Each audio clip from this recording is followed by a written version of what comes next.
세계적인 수준의 조각 작품을 즐길 수 있는 창원 조각 비엔날레가 지난 7일 개막했습니다. 하지만 시민들의 관심은 미지근합니다. 경남에는 돌봄과 방과후 과정이 연계한 새로운 형태의 통합 돌봄 서비스가 있습니다. 거점 통합 돌봄센터 2호인 늘봄 상남을 소개합니다. 21일 새벽 3시 20분쯤 창녕 화흥산에서 불이 났습니다. 산림당국은 산불 진화대원 57명과 소방차 9대 등을 투입해 2시간 만에 큰 불길을 잡았습니다.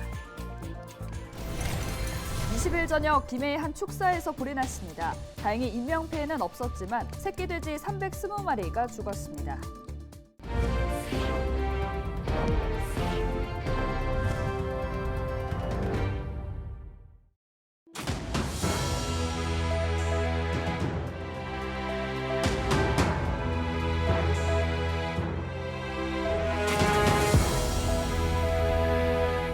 여러분 안녕하십니까? 헬로티비 경남 뉴스입니다. 지난 7일 개막한 창원 조각 비엔날레가 창원 지역 곳곳에서 펼쳐지고 있는데요. 국내 유일의 조각 특화 비엔날레로 다양한 국적의 작가들이 모여 세계적인 수준의 작품을 뽐내고 있습니다. 그런데 정작 비엔날레에 대한 창원 시민들의 관심은 미지근하기만 합니다. 보도에 표영민 기자입니다. 창원 조각 비엔날레가 한창인 성산아트홀. 전시장 입구부터 겹겹이 쳐진 철조망이 눈에 띕니다. 겉으로 보기에 날카로운 철조망으로 보이지만 자세히 보면 고무와 끈으로 만들어져 믿음만 있다면 누구나 쉽게 지나갈 수 있습니다.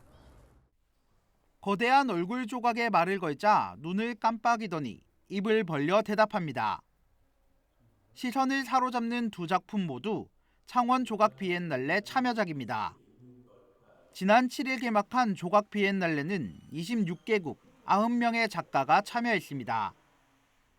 하지만 개막 2주가 흘렀지만 비엔날레에 대한 시민들의 반응은 냉담합니다.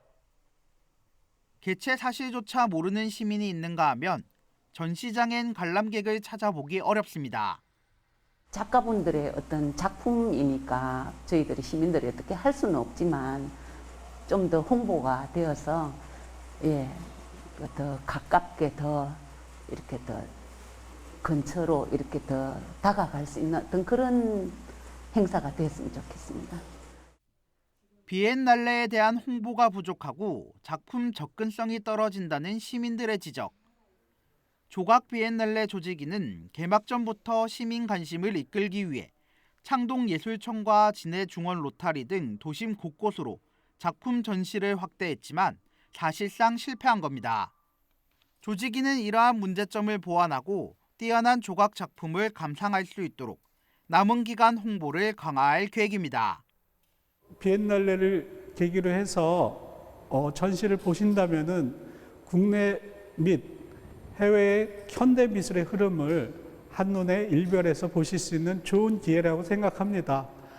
그 창원 조각 비엔날레가 펼쳐놓은 국내 미술 잔치에 한번 오셔서 관람해 주시기 바랍니다. 세계적인 작가들의 수준급 작품을 만날 수 있는 창원 조각 비엔날레. 더 많은 사랑을 받기 위해선 관람객에게 다양하게 다가간 작품처럼 시민들에게 다가가려는 비엔날레의 변화가 시급합니다. 헬로티비 뉴스 표영민입니다. 요즘 화창한 가을을 맞이해 자전거 타는 분들 많으신데요. 최근엔 경사가 심한 산속에서 산악자전거를 즐기시는 분들 많으시죠? 네, 저도 TV에서 본 적이 있는데 정말 화면으로만 봐도 스릴이 넘치더라고요. 국내 최대 규모의 산악자전거 국제대회가 전남 순천에서 개막했다고 하는데요. 짜릿한 열전의 현장, 서경 기자가 다녀왔습니다. 2022 순천 아시아 산악자전거 챔피언십 개막을 선언합니다. 아시아 최고 수준의 산악자전거 선수들이 순천에 모였습니다. 19일 개막한 2022 순천 아시아 산악자전거 챔피언십. 17개 나라 300여 명의 국가대표 선수들이 이번 주 일요일까지 열띤 경쟁을 펼칩니다. 오르막과 내리막 등 다양한 코스를 통과하는 크로스컨트리 경기와 산 정상에서 시속 80km의 속도로 내려오는 다운힐까지 총 4개 종목에서 산악자전거의 짜릿함을 만끽할 수 있습니다. 경기 결과는 세계 랭킹 순위에도 반영되는데 가장 좋은 기록을 세운 남녀 선수 한 명에게는 파리올림픽 출전권이 주어집니다. 기술적인 부분이 저의 장점이라 생각하는데요. 이제 코스가 많이 험하고 기술이 많이 필요하다 보니까 잘 할 수 있을 거라 생각합니다. 경기가 펼쳐지는 순천 용계산 MTB 경기장은 4.3km의 험준한 경사를 자랑합니다. 순천시는 이번 대회를 위해 3개월에 걸쳐 코스별 경기장을 완성했습니다. 주요 지점마다 안전요원과 의료진을 배치해 선수들이 부상 위험 없이 경기에 집중할 수 있도록 지원합니다. 이번 대회의 성공적인 운영뿐만 아니라 대회가 불편함이 없이 치러지도록 주최 도시로서 지원을 아끼지 않겠습니다. 선수단 여러분께서는 그동안 갈고 닦은 기량을 마음껏 펼쳐 좋은 성적을 거두시기 바랍니다. 산악자전거 대회는 스포츠와 레저, 모험이 결합된 익스트림 경기로 최근 세계적인 인기를 얻고 있습니다. 국내에서 12년 만에 열리는 이번 대회가 새로운 산악자전거 바람을 일으킬지 관심이 모아집니다. 헬로티비 뉴스 서경입니다.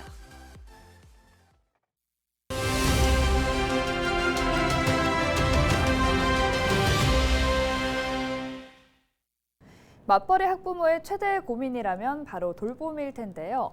그래서 퇴근 때까지 아이를 맡겨둘 곳을 찾다가 학원을 보낸다고도 하죠. 경남에는 돌봄과 방과 후 과정을 연계한 새로운 형태의 통합 돌봄 서비스가 있습니다. 거점 통합 돌봄센터 늘봄인데 그 인기가 전국적이라고 합니다. 지난해 늘봄 1호가 탄생했고 이제 2호 격인 늘봄 상남이 개관식을 갖는데요. 관련해서 자세한 얘기 들어보겠습니다. 경남도교육청 초등교육과 방과 후 학교 담당 강홍중 장학관 전화 연결돼 있는데요. 네, 장학관님 안녕하십니까? 네, 반갑습니다. 방과 후 담당 장학관 강홍준입니다. 거점 통합 돌봄센터의 늘봄 하면은 경남을 빼놓을 수가 없는데요. 먼저 늘봄이 어떤 곳인지 간단하게 설명 부탁드립니다.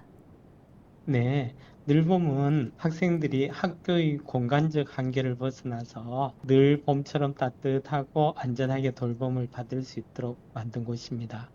네, 그런 인기의 거점 통합 돌봄센터 늘봄 상남이 문을 열었는데 그리고 오는 25일에 개관식을 한다고 들었습니다. 이 늘봄 상남이 어떤 곳인지 알려주시겠습니까? 예, 늘봄 상남은 창원 상남초등학교 별관에 개원했습니다. 창원 상남초등학교와 인근의 창원 신월초등학교, 웅남초등학교, 사파초등학교, 투월초등학교, 외동초등학교, 동산초등학교, 남양초등학교, 용지초등학교, 용호초등학교, 남정초등학교 10개교 학생 중에서 돌봄을 받고 싶은 학생들이 질 높은 돌봄 프로그램과 다양한 방과 후 프로그램을 제공받을 수 있도록 만들어진 곳입니다. 많은 학부모들이 반가워할 것 같은데요. 이용에 있어서 하고 싶은 말씀 있다면 끝으로 전해 주실까요? 늘봄은 돌봄 전담사님들과 안전을 돌보는 자원봉사자 등 많은 분들이 학생들이 안전하게 돌봄을 받을 수 있도록 준비하고 있습니다. 네. 아울러 수시돌봄, 틈새 돌봄 등의 긴급 돌봄 센터로서의 역할도 감당하고 있어서 학부모님들이 좀 더 유연하게 이용하실 수 있습니다. 학생들이 학부모님과 함께 있으므로 행복한 시간을 누릴 수 있으면 좋겠지만 꼭 필요한 때에는 늘봄을 활용하여서 생활의 유연함이 늘어났으면 좋겠습니다. 네, 오늘 말씀 여기까지 듣겠습니다. 감사합니다. 네, 감사합니다. 강홍중 장학관과 함께 거점 통합 돌봄센터 늘봄에 대해서 짚어봤습니다.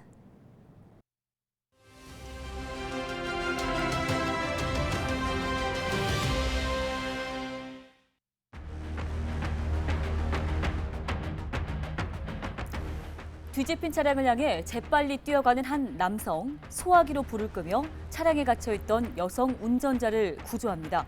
화면 속의 이 주인공은 바로 휴가 중인 경찰관입니다. 또 한편의 영상을 보겠습니다. 지난 19일 시내의 한 도로인데요.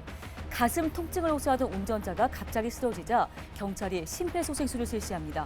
신속한 조치 덕분에 꺼져가던 한 생명이 되살아났습니다. 10월 21일은 경찰의 날입니다. 국민의 생명과 재산을 지키기 위해 1년 365일 밤낮 없이 우리 곁을 지키는 경찰. 근대 경찰의 아버지라 불리는 영국의 로버트 필경은 경찰이 곧 시민이고 시민이 곧 경찰이다라고 말했습니다. 7순을 넘긴 우리나라 대한민국의 경찰. 시민의 지팡이, 지킴이로서 신뢰받고 사랑받는 존재가 되기를 기대하겠습니다. 데일리 브리핑이었습니다. 제77주년 경찰의 날을 맞이해 경남경찰청이 21일 기념식을 열었습니다. 이날 경찰 발전에 기여한 공로로 오윤택 경상남도 자율방범대 연합회 부회장이 대통령 표창을 받았습니다. 또 과학수사과 하우근 경위가 근정포창을, 광역수사대 김태현 경정이 대통령 표창을 받는 등 모두 467명이 수상의 영예를 안았습니다. 김병수 경남경찰청장은 안전과 공정의 가치를 실현하기 위해 최선을 다하고 도민이 행복한 가장 안전한 경남을 만들어가겠다고 전했습니다.